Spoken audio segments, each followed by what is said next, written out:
নির্বাচনের জন্য একদম অস্থির হবেন না। শেখ হাসিনার আমলে নির্বাচনে তত্ত্বাবধায়ক সরকার দেয় নাই, সেজন্য বিএনপি আসে নাই, তাই আপনি ভোট দিতে যেতে পারেন নাই দেখে যারা এতদিন ধরে ভোট দেওয়ার জন্য অপেক্ষা করছেন, শেখ হাসিনা যাওয়া মাত্র ভেবেছেন দেশে একটা প্রতিদ্বন্দ্বিতাপূর্ণ নির্বাচনের হাওয়া বইবে, তারা সে আশা ছাড়েন। বাংলাদেশে খুব সহসা আগামী 1-1.5 বছরের মধ্যে নির্বাচন অনুষ্ঠানের কোনো ইরাদা বা সদিচ্ছা যে ইউনূস সরকার বা তাদের গড়া রাজনৈতিক দলের নাই, সেটা শুক্রবার শেখ হাসিনার সরকার পতন আন্দোলনের নেতৃত্ব দেওয়া শিক্ষার্থীদের নতুন দল জাতীয় নাগরিক পার্টি, ইংরেজিতে যেটাকে ন্যাশনাল সিটিজেন পার্টি আর সংক্ষেপে এনসিপি বলা হচ্ছে, তাদের আত্মপ্রকাশের দিনেই তারা পরিষ্কার করে দিয়েছে। মনে রাখতে হবে, এই রাজনৈতিক দলটি কিন্তু এখন সরকারে আছে। আত্মপ্রকাশের দিন ক্ষমতাসীন সরকারের এই নতুন দল পরিষ্কার করেছে সেই ক্ষমতা থেকে নেমে সহসা নির্বাচনের দিকে যাওয়ার মতো বোকামি করার কোনো ইচ্ছা তাদের নেই। জাতীয় সংসদ নির্বাচন নিয়ে কোনো কথা এই নতুন দল তাই বলে নাই। তবে সাধারণের জন্য বোঝা প্রায় অসম্ভব এমন ভাষায় আর কি কি করতে চায় তারা, এ বিষয়ে একটা তালিকা তুলে ধরেছে তারা মানিক মিয়া অ্যাভিনিউয়ে আয়োজিত বিশাল ইভেন্টে।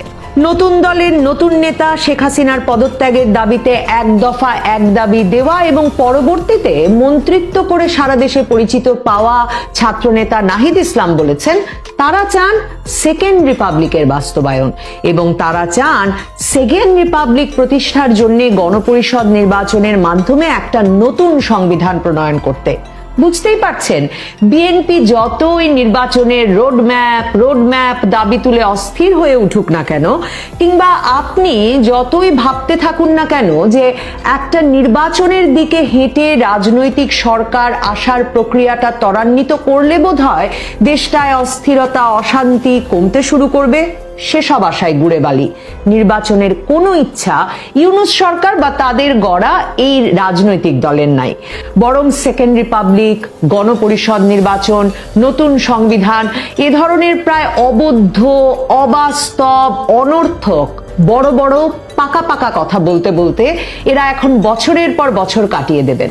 কাজেই নির্বাচন না সংস্কার, আসেন সবাই একসাথে গলা মিলিয়ে বলি সংস্কার, সংস্কার। বাংলাদেশে বর্তমানে ক্ষমতাসীন অন্তর্বর্তীকালীন সরকারের নতুন দল বলে দিয়েছে নতুন স্বাধীনতা একটা সরকার পতন করে আরেকটি সরকার বসানোর জন্যই ঘটেনি। আমি আমার ক্ষুদ্র জ্ঞান আর পড়ালেখায় এদের বড় বড় বাতেলা যতটুকু বুঝতে পারছি, এরা বলতে চাইছেন সামনে যে নির্বাচন হবে তাতে নির্বাচিত প্রতিনিধিরা একটা গণপরিষদ গঠন করবেন এবং গণপরিষদ সদস্য হিসেবে একটা নতুন সংবিধান প্রণয়ন করবেন তারা। সেই সংবিধানের মাধ্যমে নতুন শাসন ব্যবস্থা প্রণয়ন করা হবে। এখন বাংলাদেশের রাজনৈতিক দলগুলো ঐকমত্যের ভিত্তিতে কবে গণপরিষদ নির্বাচনে রাজি হবে, সেই গণপরিষদ নির্বাচনের মাধ্যমে কি ধরনের নতুন সংবিধান প্রণয়ন করা হবে, এ ধরনের কোনো স্পষ্ট ধারণা তারা 7 মাসেও দিতে পারেন নাই, শুক্রবারের ইভেন্টেও দেন নাই। এই পুরো প্রক্রিয়ায় হুজুরদের আসলে কত সময় নেওয়ার ইচ্ছা, কত বছর ক্ষমতায় থাকলে তারা দেশটাকে একদম নতুন করে তাদের মন মতো গড়ে নিতে পারবেন, এই প্রশ্নগুলোরও কোনো উত্তর পাওয়া যায় নাই সারা বাংলাদেশের সকল সংবাদ মাধ্যমের সকল মনোযোগের কেন্দ্রে থাকা ক্ষমতাসীন সরকারের এই রাজনৈতিক দল গঠনের অনুষ্ঠান থেকে। দেখুন, আমি যেমনটা বরাবর বলে এসেছি, নির্বাচনের কোনো তাড়া এই সরকারের নেই। আপনাদের মনে করাই 2007 সালে ডক্টর ইউনূস সেবার সেনাপ্রধান মুইনুল আহমেদের আমন্ত্রণে তত্ত্বাবধায়ক সরকারের প্রধান হতে রাজি হন নাই এর স্বল্প মেয়াদের কারণে। মুইনুল আহমেদ নিজে তার স্মৃতিচারণমূলক গ্রন্থে এই কথা লিখেছেন লেখক গবেষক মহিউদ্দিন আহমেদ তার বইয়ে আরো একাধিক সেনা কর্মকর্তার বরাত দিয়ে। বাংলাদেশের সংস্কারে আরো দীর্ঘ সময় সেবা দিতে তিনি আগ্রহী বলে সে সময় তিনি রাজনৈতিক দল গড়ার চেষ্টা করেছিলেন, সে কথাও লিখেছেন মইনুল আহমেদ। এবার অনেক গুছিয়ে এসেছেন ডক্টর ইউনূস। ব্রিটিশ পত্রিকা ফিনান্সিয়াল টাইমসের সাংবাদিক গিডিয়ন রাকমানকে দেওয়া পডকাস্টের সাক্ষাৎকারে ডক্টর ইউনূস নিজে বলেছেন ছাত্রদের তিনি আগেই বলেছেন তিনি প্রধান উপদেষ্টা হতে রাজি, কিন্তু সংস্কার করতে দিতে হবে ওনাকে। আর এও বলেছেন নিজ মুখেই যে উনি ছাত্রদের দল গড়তে বলেছেন। সে সাক্ষাৎকারের শেষে ফিনান্সিয়াল টাইমসের সঙ্গে 80 বছর বয়সী ডক্টর ইউনূস 25 বছর পরের বাংলাদেশকে নিয়ে তার পরিকল্পনার কথাও বলেছেন, যেখানে বঙ্গোপসাগরের দীর্ঘ সমুদ্র সৈকতে তিনি আরো অনেক বন্দর তৈরির পরিকল্পনার কথা বলছেন। নেপালের জলবিদ্যুতের সম্ভাবনা কাজে লাগিয়ে বাংলাদেশ, ভারতের পূর্বাঞ্চল, নেপাল, ভুটান মিলিয়ে একটা জ্বালানি সম্ভাবনাময় অর্থনৈতিক অঞ্চল তৈরির স্বপ্নের কথা বলছেন। ভুলে যাবেন না, আমেরিকা যে এখানে রেজিম চেঞ্জ বা পলিটিক্যাল ল্যান্ডস্কেপ স্ট্রেংথেন বা পট পরিবর্তন করতে বিপুল পরিমাণ অর্থ খরচ করেছে, সে কথা এরই মধ্যে দুবার বাংলাদেশ নাম উল্লেখ করে বলে ফেলেছেন প্রেসিডেন্ট ট্রাম্প। সেই অ্যাসাইনমেন্টটা কি ছিল? আমেরিকা তথাকথিত গণতন্ত্রের জন্য সরকার পরিবর্তনে দেশীয় চরদের পেছনে অর্থ খরচ করে সরকার বদলায় বটে, কিন্তু কোথাও তাতে তারা জনগণের ভোটের অধিকার বা গণতন্ত্র এনে দিতে পেরেছে সে উদাহরণ কিন্তু নেই। তবে যে দেশেই তারা সরকার পরিবর্তন কিংবা পলিটিক্যাল ল্যান্ডস্কেপ পরিবর্তন অথবা স্ট্রেংথেন করতে পয়সাপাতি ডলার খরচ করেছে, ওইসব দেশে দীর্ঘমেয়াদী কোনো বাণিজ্যিক সুবিধা, সাধারণত বড় ধরনের কোনো তেল, গ্যাস বা জ্বালানি ডিল পাওয়া অথবা আঞ্চলিক সামরিক সুবিধা পাওয়া, ধরুন আঞ্চলিকভাবে অত্যন্ত স্পর্শকাতর জায়গায় সামরিক ঘাঁটি বানানো কিংবা কোনো বন্দর তৈরি বা ব্যবস্থাপনার জায়গা পাওয়া কিংবা শান্তি রক্ষার নামে একরকম সেনা অবস্থান নিশ্চিত করা কিংবা ক্রমাগতভাবে অস্ত্র বিক্রির ব্যবস্থা করা, ওই পুরো অঞ্চলে কর্তৃত্ব স্থাপনের ইতিহাস তারা বারবার তৈরি করেছে। কাজে অপেক্ষা করতে হবে আমেরিকার অ্যাসাইনমেন্টের শেষ পর্বটা বোঝার জন্যও। ফিরে যাই ক্ষমতাসীনদের নতুন দল এনসিপির দেওয়া সেকেন্ড রিপাবলিকের ধারণায়। এটা মূলত এসেছে ফরাসি বিপ্লব থেকে। এর মাধ্যমে বোঝানো হয় যে কোনো দেশে আগের শাসন ব্যবস্থার আমূল পরিবর্তন করে নতুন শাসন কাঠামো বা ব্যবস্থাপনা স্থাপন করা। বিপ্লব বা অভ্যুত্থান সহ নানাভাবে এরকম পরিবর্তন আসতে পারে। ফ্রান্স রাজতন্ত্রের অধীন ছিল। 1789 থেকে 1799 সাল পর্যন্ত ফরাসি বিপ্লব চলে। এর মধ্য দিয়ে সে সময় রাজতন্ত্রের পতন ঘটে। আর বিপ্লব চলার মধ্যেই 1792 সালে ফ্রান্সে প্রথম রিপাবলিক ঘোষণা করা হয়েছিল। ফ্রান্সে 1804 সাল পর্যন্ত সেই প্রথম রিপাবলিক বা ফার্স্ট রিপাবলিক টিকেছিল।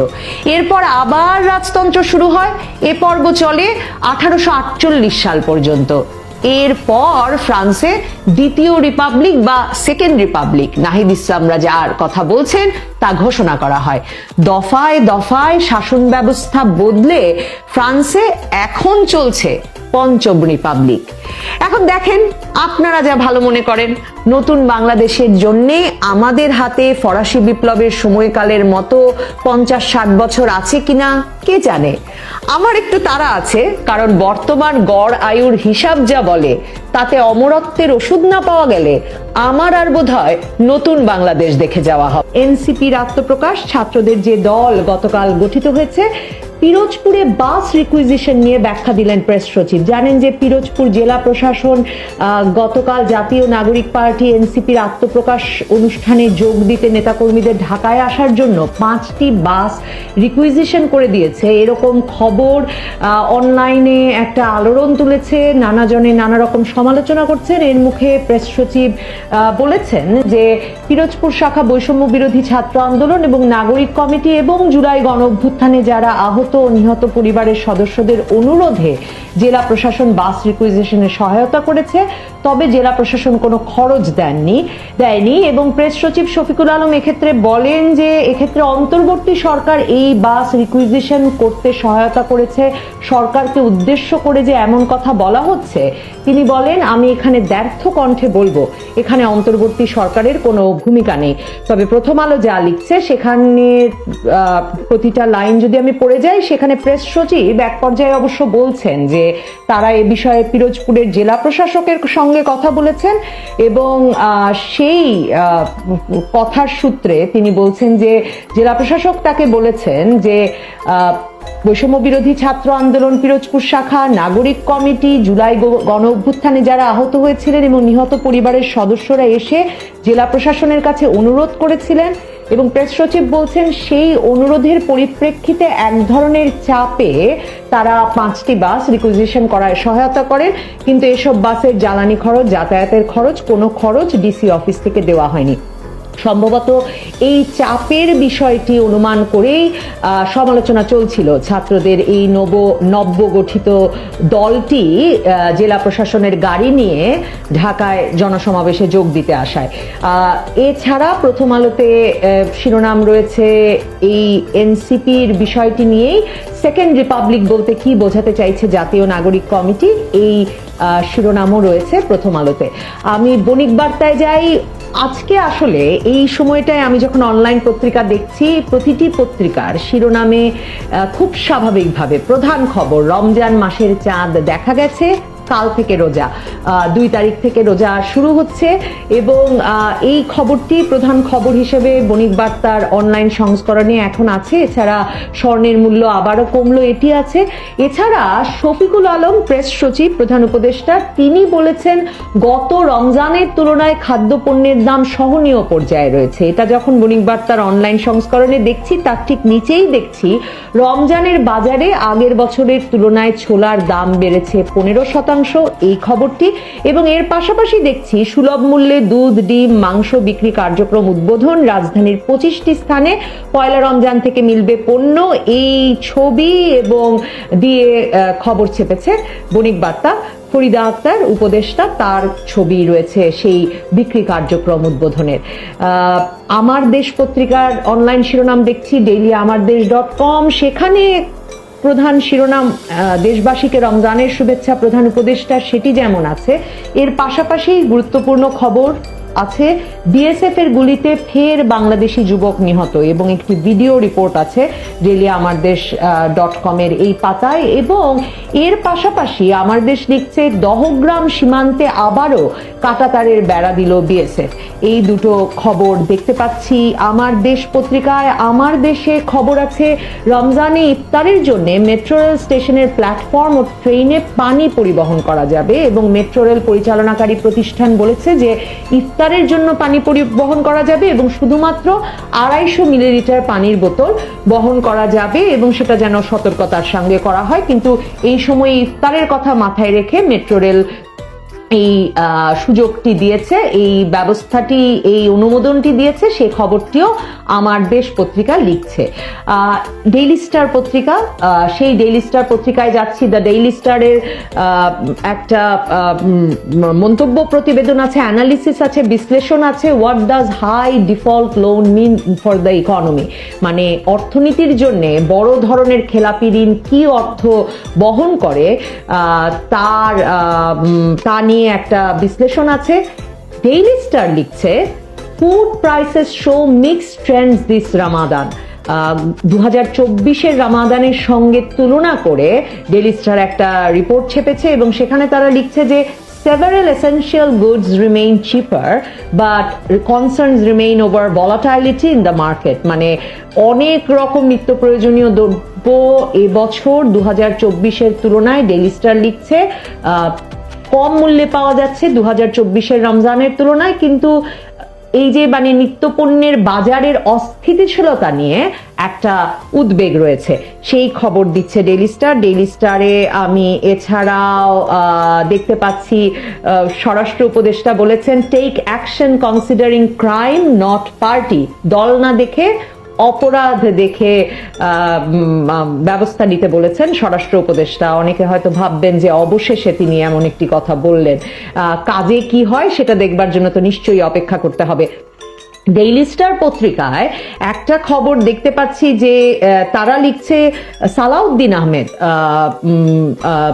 বিএনপির স্থায়ী কমিটির সদস্য সালাউদ্দিন আহমেদ, তিনি বলেছেন যে যদি অন্তর্বর্তীকালীন সরকার এই মাসের মধ্যে মানে মার্চ মাসের মধ্যে জাতীয় নির্বাচনের একটা রোড ম্যাপ দিতে না পারে, তাহলে democratic political parties will take political action on the matter.